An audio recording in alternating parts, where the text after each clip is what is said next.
gaaffin isin nu gaafattan keessaa wabooni ilmaan Oromoo lamaantu wal lola. Waboo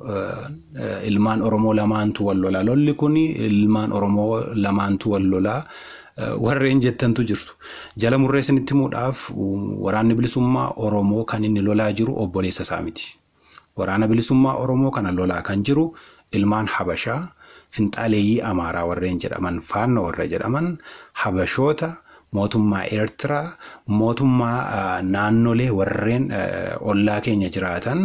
mootummaan hattuun kun itti bobbaasee nu lola malee nuti ijoollee Oromoo ilmaan Oromoo wajjin wal lollee hin jirrus wal lolaas hin jirru. Kanaaf immoo ragaa kan nuuf ta'u obbo Shimallis Abdiisaa pirezidaantiin mootummaa naannoo Oromiyaa halagaa wajjin walitti hidhatee kan uummanni Oromoo safuu keessatti argee hin beekne hubatee hin beekne ijaanillee argee salfii kan nama qaanessu ilmaan finxaaleeyyii Amaaraa wajjin mootummaa naannoo Amaaraa wajjin walitti hidhatee uummata Oromoo kan ficcisiisaa jiru kan ajjeesisaa jiru OPDO kaleessa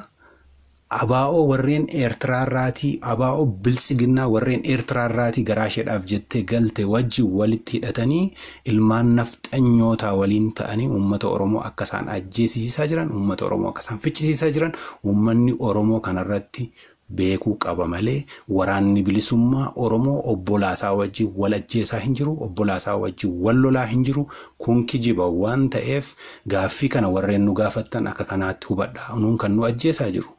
Onuun kan lafarraatiin nu barbadeessaa jiru finxaaleeyyii Amaaraa ilmaan Oromoo warreen garaa bulan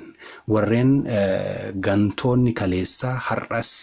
abaa'oo warreen garaasheedhaaf jettee imaanaa goototaa harcaastee Eertiraarraatii dhufte lafee gootawwanii tulluu keessatti gattee lafee gootawwanii gaara keessatti gattee garaasheedhaaf jettee dhufte uummata Oromoo kana ficcisiistu abaa'oo ishee biltsiginnaa wajjin waliin ta'aniiti uummata Oromoo kana akka isaan ficcisiisan kan hubachuu qabdanii kanaaf kan nu lolaa jiru mootummaa Eertiraatii mootummaa Amaaraatii finxaaleeyyii Amaaraati malee ijoolleen Oromoo wajjin kan wal lolaa jiru kan wal ajjeesaa jiru hin jiru kanaan akka kanaatti hubachuu akkasiin qabdan barbaanna.